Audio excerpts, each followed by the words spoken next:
in the North now, you see, the politics of the North is such that there are certain personalities that control voters.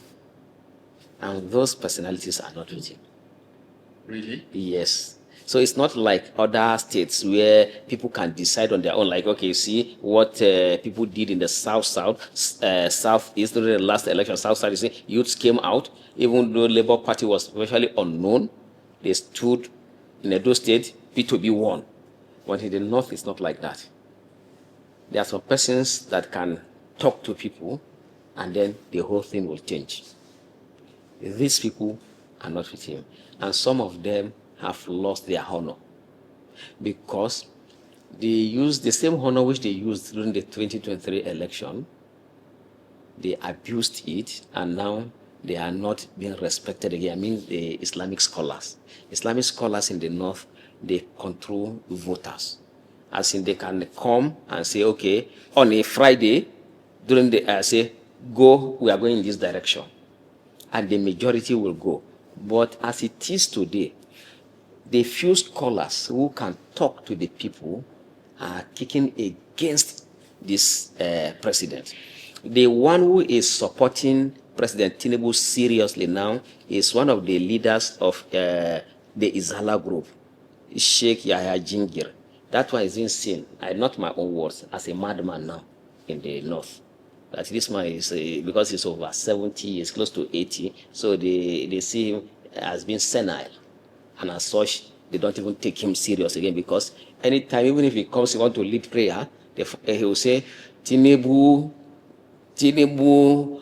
Muslim. That's how. So they don't see this man. Sometimes some people don't even want to pray in his mosque again because of the way he's talking about Tinubu. So he no longer control, even among his own very senior members, they disagree with him completely. So now Tinubu has a serious problem. All right, we learned that Tinubu is spending billions on projects, on appointments and settlements across the North right now. And some persons are asking, is that governance, or is he trying to buy back a people he had lost, or so to say, abandoned before now? Well, I move around the northern states, and I live in the North. I don't know the people that are benefiting from this money that we are talking about, because the kind of poverty in the North cannot be found anywhere in the country. The kind of poverty that people cannot feed. And that's why I have always accused the traditional rulers and the Islamic scholars that you cannot keep quiet when the majority of the people are turning into beggars. Not only the youths now, the majority, you see healthy men coming to beg.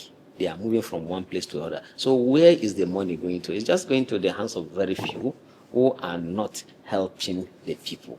So that's why the Northerners are very angry with President Tinubu, because they also claim that fertilizer is very expensive. If they buy fertilizer, they cannot sell what they get from their farms, because food is being imported into the country at a cheaper rate. So once they spend money on fertilizer, whatever they get is not even enough to recover the money they have spent on the fertilizer. So all of these things is working against the government. So I don't know where the billions are going. They share it among themselves. What is happening in the North is that those who are wealthy are becoming more wealthy, and those who are poor, who are the majority, like say 80%, are becoming poorer. 80%, the poverty rate in the North is up to that, because people cannot. If you go to the hospital, you see, once you don't feed well, the chances of you falling sick is high. See, virtually all the hospitals are filled to capacity because many people in the North are not feeding well. So I don't know where the billions are going to. I think he needs people who are honest enough to be able to tell him the truth of what's happening in the North. All right, let's hear from you, comrade. Straight to the point. When Northern elders talk about zoning the presidency back to the North, is that a genuine political demand, or just an expedient move necessary to retire Tinubu in 2027? No, it's just a move to retire Tinubu in 2027 because some of these politicians believe that with the voting strength of the North, if a Northerner is given the ticket and they will be able to capture the entire of the Northern region, and by so doing, they will be able to defeat Tinubu. But it's not really, it's not, that is political expediency. For the truth of the matter is that by convention, even though it's not constitutional, we have always agreed in this country that the presidency should be between the North and the South, which I personally disagree with that. It should not just be between a particular area of the North and a particular area of the South. Break it down for us. So now, the whenever it is the turn of the North, it goes to Northwest. Whenever it's a turn of the South, it goes to Southwest. It's just between Hausa or Fulani and Yoruba. It's not two tribes we have in the country. When you say South, we have Southeast, we have South-South, and we have Southwest. Now, if you talk about the North, we have the Northeast, Northwest, and North Central. Since from 1999 to date, nobody from Southeast has become vice president. From 1999 to date, nobody from Northeast has been president. But we have produced two presidents from the North, both of them from Northwest and both from Katsina. Now, North Central has not produced. And it's usually not based on competence that these people are usually elected. It's just political, because of the political, maybe the numerical strength and other considerations. So it should not just be between Northwest and Southwest.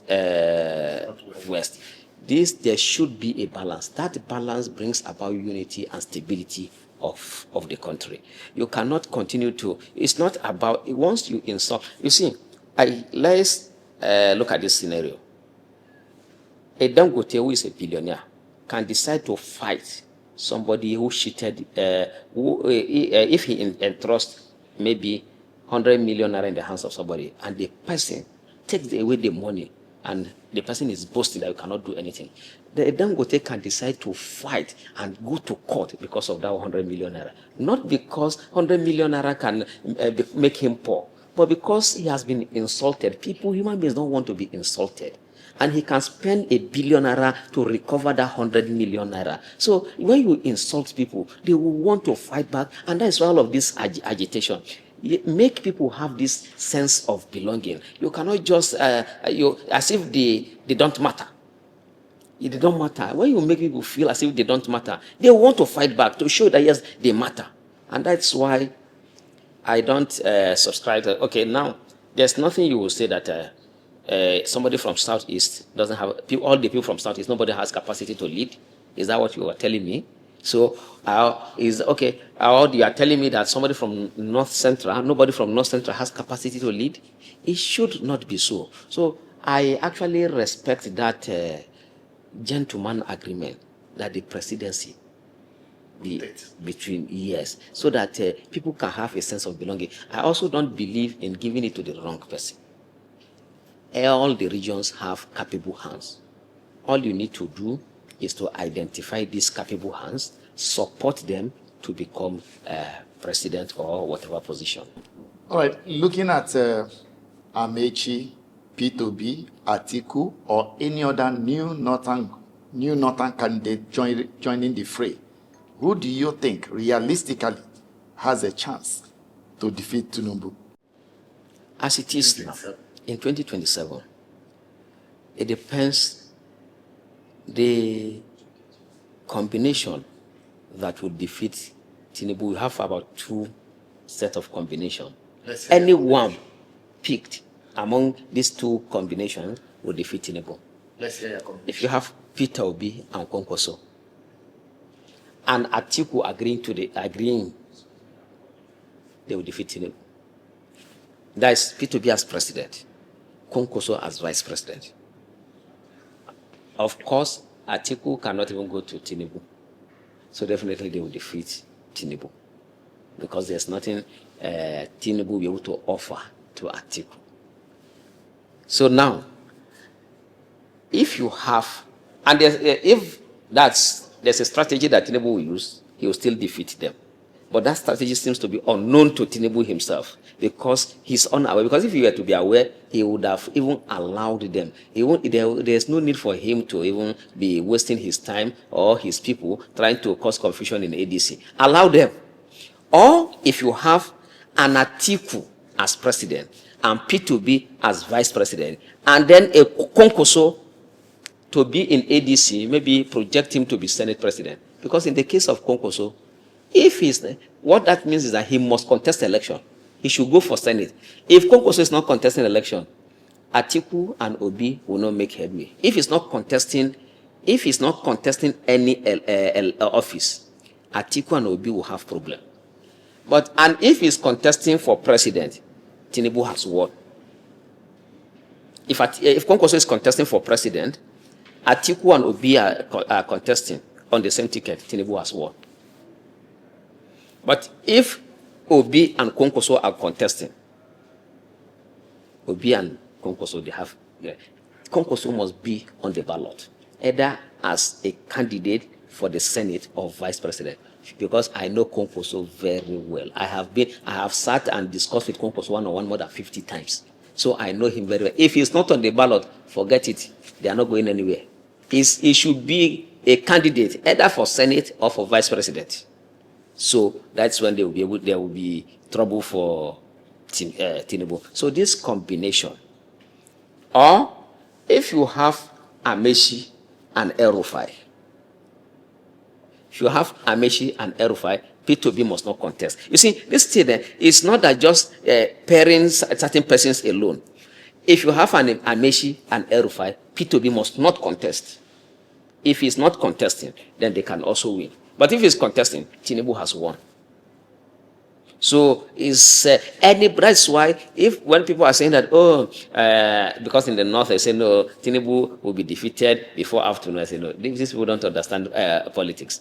Defeating Tinubu requires a lot of effort. It's not as easy as the Nigerians think. All right, there are whispers of mega opposition coalition being formed. And in Nigerian politics, do coalitions win elections, or they do exist just long enough to share positions and then collapse?